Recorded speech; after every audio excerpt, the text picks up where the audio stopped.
in front of 1316 Jones Street. I do weddings here occasionally. The last one I did here was New Year's Eve for two friends of mine. It was a big party. His family was here from Arkansas, hers was from Nebraska. The wedding was great. The pastor was handsome and winsome. The music was wonderful. There was beautiful flowers. Photographers were taking pictures. And then after the wedding, the banquet began. They introduced the wedding party. They showed some really cool videos of the bride and the groom as they were growing up. The food was delightful, and then the dancing began. Now at that point, I take off. There's no need to make a complete fool of myself. I'd rather be known as a funny pastor than the world's worst dancer. But people, they stayed, and they danced, and they drank, and they ate, and they had fun. Banquets are the biggest parties of the year. Can you imagine if the bride and the groom went to all the work of sending the invitations, planning the party, hiring the caterer and the DJ, renting the facility, and then nobody came? They would be sad, dejected, discouraged. Jesus, he tells us a story like this. Jesus replied with this story. A man prepared a great feast and sent out many invitations. When the banquet was ready, he sent his servant to tell the guests, "Come, the banquet is ready." But they all began making excuses. It's crazy. It's like a wedding on New Year's Eve where nobody shows up. It just wouldn't happen, would it? Well, it did, and it does. The parable continues. One said, "I have just bought a field and I must inspect it. Please excuse me." Another said, "I have just bought 5 pairs of oxen and I want to try them out. Please excuse me." Another said, "I now have a wife, so I can't come." The people are invited to a huge party and the excuses start rolling in. I have a property to manage. I have to work. I got some family stuff going on. None of these things are bad. Actually, they are all good things. But the field owner, the rancher, and the new husband, they all missed out on the banquet, the biggest party of the year, because they were distracted and busy. The field would have still been there, and he would have had people to help him. The work was not going anywhere either. The oxen could have gotten by on their own for a while. And the wife, she could have come to the banquet. They all missed out on the best because they were distracted and busy with good things. This still happens, you know. I go to the gym in the morning and I don't have time to read my Bible. I'm so busy with work and don't have time to pray. I'm traveling again this weekend and I can't make it to worship. My kid has lacrosse practice on Tuesday night and I can't go to small group. But God invites and keeps inviting and has an open invitation. Jesus continues, "The servant returned and told his master what they had said. The master was furious and said, 'Go quickly to the streets and the alleys of the town and invite the poor, the crippled, the blind, and the lame.'" Now, who hangs out in the alleys? It's not the best of the best. It's not the landowners. It's not the business owners. The newlywed, he surely isn't there either. It's the poor, the crippled, the blind, and the lame. Now, I am thinking that some of us are actually alley dwellers. We may not be poor, but because of our past, we don't feel rich in God's love. We may not be crippled, but fears about our future immobilize us, and we don't believe that we belong at the banquet. We may not be blind, but because somebody has rejected or ignored us, we are failing to see why we would ever get an invitation to the party. Many of us hang out in the alley at least some of the time. I know I do. But the master is like, "Okay, I have some really good news for all you alley dwellers. I'm throwing a party. It's a great big banquet. It's called the Kingdom of Heaven. I have come to give you a rich and a satisfying life that is full of joy and community and purpose. Get out of the alley. Walk into the doors of the banquet hall and leave your failures and your hurts and your fears. You don't need them here." That is some ridiculously good news. Have you ever had really good news before? What do you want to do with the good news? Well, you want to share it. I remember on May 25th, 2001, I was at Avera Hospital in Sioux Falls. It was early in the morning. A baby was born. His name was Benjamin. The name is as holy as it is sacred. From the tribe of Benjamin came a young warrior, David. From that line comes a man whose name was Jesus, who saved the world. Anyway, now that you know where my boys got their names, I remember holding him. All 7 pounds, his big blue eyes, his blonde hair. He was so beautiful. He was so perfect. And then a few minutes later, he got all fidgety and started crying, so I gave him back to the nurse. But it was still such good news. What do you think I did? I went out and I told the grandparents. How could I not? I remember I called the church secretary. It's like 5 o'clock in the morning and nobody was there, but I left a message. The secretary told the custodian went out and changed the outside sign to, "It's a boy. Welcome, Benjamin Finnestead." It was good news. We share good news. The master continues, there is still room for more.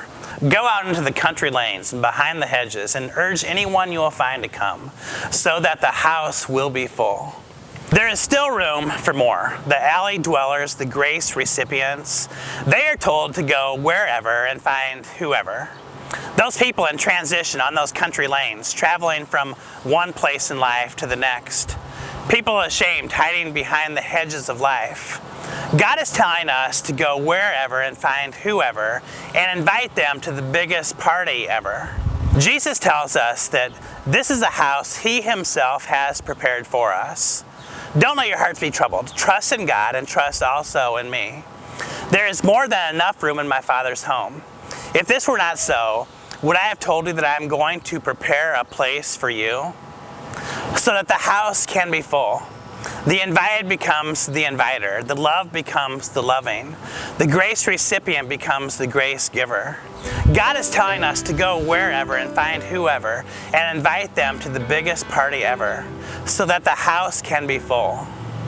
I invited Patrick to go on the mission trip with me because there was a few buddies that I had that weren't going the next year, and they really are life-changing experiences, and I just wanted Patrick to experience that himself because I really enjoyed it.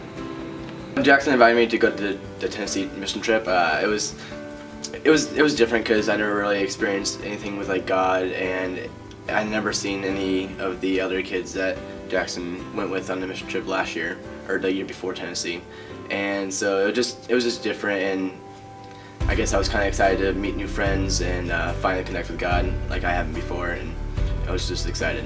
When I invited Patrick, I didn't really know what to expect. Honestly, I thought he would say no just because it's you really have to get out of your comfort zone to go on these mission trips, and I didn't know if that was something Patrick would be willing to do, but I reached out to him anyways and he said yes, and I was really excited. So Patrick's in the youth group now and he goes to church a lot with me, and that's a really good feeling because I know that I'm responsible for like partially changing his life, and helping him connect with God really is just a great thing. Last year, my life has been different because it just felt more caring for others because I started going to church, and in my eyes I have a bright future ahead of me, and it's just all because of the church, I think. I've seen Patrick grow over the last year. You know, he's made new friends. I can tell that he's growing spiritually because he's always coming to church. He used to actually walk to church by himself after the mission trip, and that was really cool. All I really had to do was reach out for an invite, and knowing that changed his life, it's a really good feeling to know. So we've been friends since like kindergarten, right? Right. Yeah. Long time. And I feel like it's only gotten better, especially over these past few years. It's like when we started going on the mission trips together because, I don't know, it's like you have a different connection when you go on these mission trips, and knowing that we both think about God in the same light, it's a really good thing to bond over, I feel like. Connection, yeah. Yeah. 6 months after the mission trip, I kept on going to church every Sunday, and my mom was curious on why I was going to church all the time, and so she brought along her new husband Jeff, and it's changed her also. And like Pastor Craig did their wedding. It's cool to see how one invitation to a mission trip can change the lives, like 3 lives. I just want to thank you for the invitation because it meant a lot for me and others. Mm-hmm. No problem. I encourage you, if there's anyone that you've been considering inviting to church, I say do it because you never know how many lives you can touch, and you really have nothing to lose. So yeah, I'd do it. When I was in college, there was a girl I liked. I'll call her Madison, but her real name was Jennifer. So Madison invited me to this gathering called the Fellowship of Christian Athletes. I had one foot on the alley and one foot on the country lane. I had absolutely no interest in fellowship. That was something my grandparents did in the dungy church basement with the really low ceiling. I had absolutely no interest in the Christian thing. I tried it when I was a kid. It was always boring and not practical. I wasn't even sure if it was true. I was absolutely, though, interested in the athlete. She was funny, smart, and Scandinavian. 3 out of 3 wasn't bad. I showed up a few minutes late, like I usually do, even back then, and I looked around the not-so-crowded room for Jennifer, and there was no sign of her. She didn't show up. Something about some paper she had to write. Anyway, I found myself in a small group. 4 guys were talking about real-life issues. Yeah, I'm Norwegian. You don't talk about such things. You keep things bottled up inside you. So I just listened and I shared a few safe things just so I didn't seem antisocial. But there was something different going on. I was intrigued, if not attracted. I went back week after week. The simple invitation changed my life forever. Yeah, I don't know where Jennifer is today. I don't know what she's doing, but I'm grateful for her. That she would go to the alley and in the country lane and even look through some hedges to find someone like me and invite me to the biggest, coolest party ever. Regardless of where you are, come to the banquet and bring others with you.